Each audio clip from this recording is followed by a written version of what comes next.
La cuenta de estimación de incobrables también la encontramos en los estados financieros, pero esta cuenta es una estimación, como lo dice su nombre, es una apreciación de lo que la empresa piensa que no va a poder cobrar en el ejercicio siguiente. Normalmente esto se hace porque ya existe algún indicio que hace que la empresa contabilice esta probable estimación de incobrables, ¿ya? Para que un poco diciendo no podemos pensar que el 100% de los clientes nos va a pagar, porque normalmente hay un 10% que no paga, o un 5%.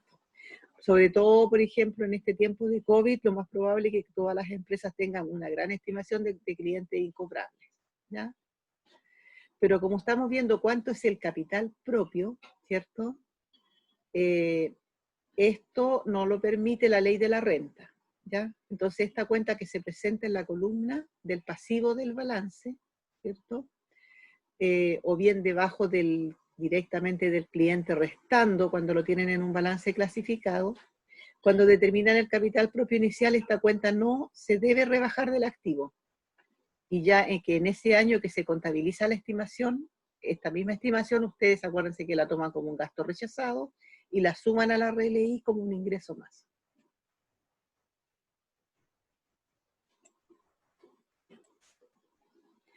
Los pasivos asociados a los gastos rechazados, las provisiones, por ejemplo. Todas las provisiones son cuando tiramos cargos a resultados del ejercicio que representan estimaciones de obligaciones imputables a dicho ejercicio. Y además, cuando hacemos esta provisión, nosotros vamos a decir, por ejemplo, impuesto a la renta, provisión de impuesto a la renta. Entonces tiramos una parte a pérdida y la provisión a un pasivo, ¿ya?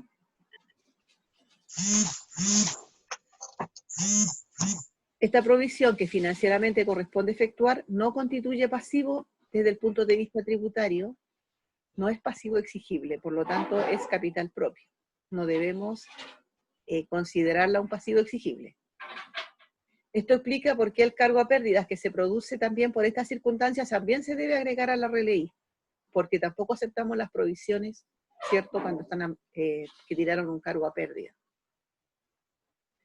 De esta manera, el cálculo del capital propio lo equiparan con los contribuyentes que no hacen provisión para el impuesto a la renta.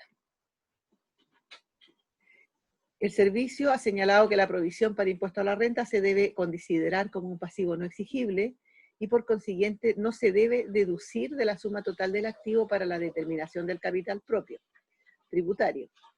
Esto de acuerdo a la circular 100 del año 75.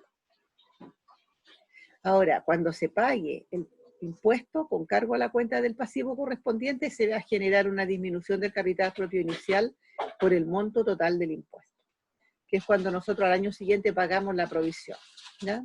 Ahí se disminuye recién el capital propio.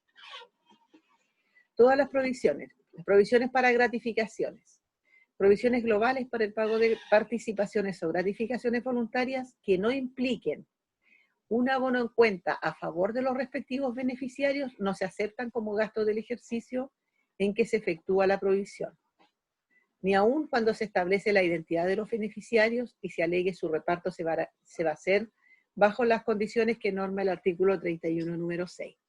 Por lo tanto, las provisiones que no reúnen los requisitos como gasto tributario no se van a aceptar. De ahí que el monto total de la provisión constituye capital propio inicial.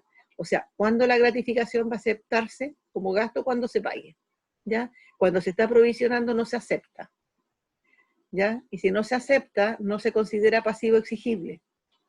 Por lo tanto, no disminuye, ¿cierto?, el capital, porque es capital propio. La provisión de vacaciones también. Las vacaciones que se cumplen en el año siguiente, en el año que se efectúa la provisión de vacaciones, se debe considerar como parte integral del capital propio. O sea, también esa provisión de vacaciones yo la sumo a la RLI porque no la acepto como gasto cuando puse vacaciones, esa provisión de vacaciones.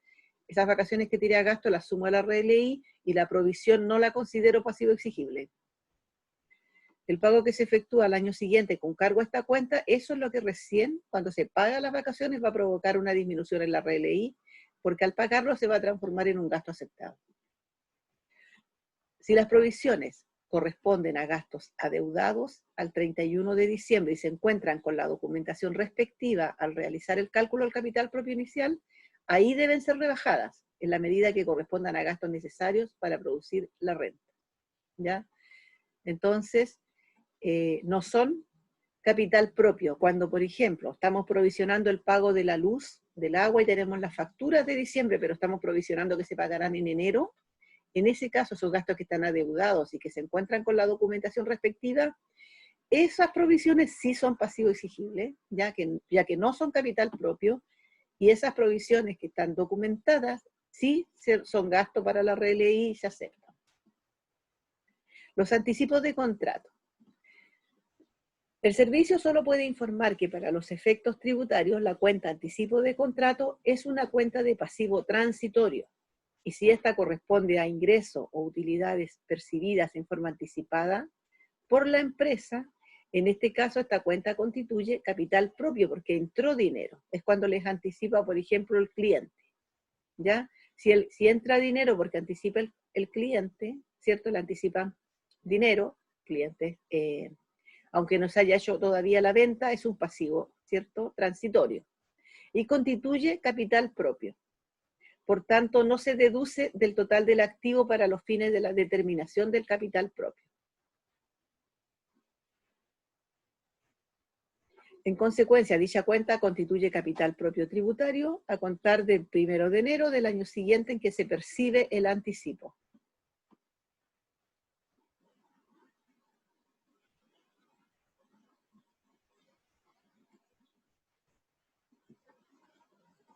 Acuérdense que la ecuación de inventario es que los activos son iguales a los pasivos. Y los pasivos los podemos separar en pasivos con terceros y pasivos con los dueños. Sigue manteniéndose activos es igual ahora a pasivos más, y el pasivo con los dueños se llama capital. Por lo tanto, tenemos que el activo menos el pasivo es igual al capital. Por capital efectivo va a ser el total del activo, con exclusión de aquellos valores que no representan inversiones efectivas, tales como valores intangibles, nominales, transitorios y de orden. El total del activo menos la depreciación acumulada, menos los valores INTO, es el capital efectivo. Fíjense que aún no tomamos nosotros nada del pasivo. El capital efectivo menos el pasivo exigible es igual al capital propio. O sea, cuando yo tomo el capital efectivo, ya que le he sacado la depreciación acumulada y le he sacado los valores intangibles, nominales, transitorios y de orden, y tengo el capital efectivo, o el capital depurado, o el activo depurado, bueno, ahí recién nosotros vamos a tener, ¿cierto?, un capital propio. Y ese capital propio es financiero. Tenemos que hacerle ajustes tributarios y vamos a tener el capital propio tributario.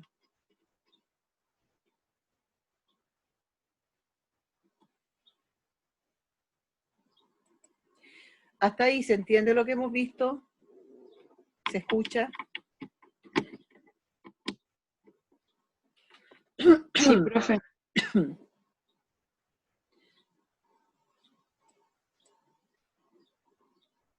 Oh, volvió al principio.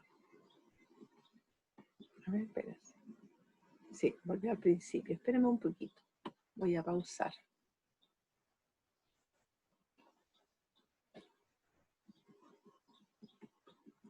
Cuando pauso no lo puedo mover. Se pone muy lento. Déjenme mirar.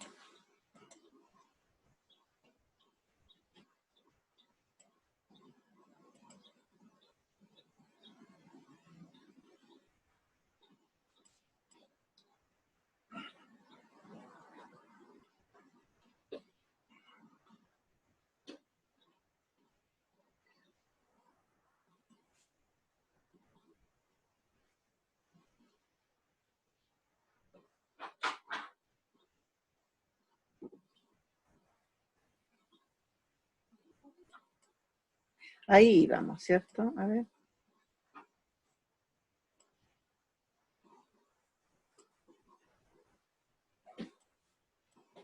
Sí, acá vamos.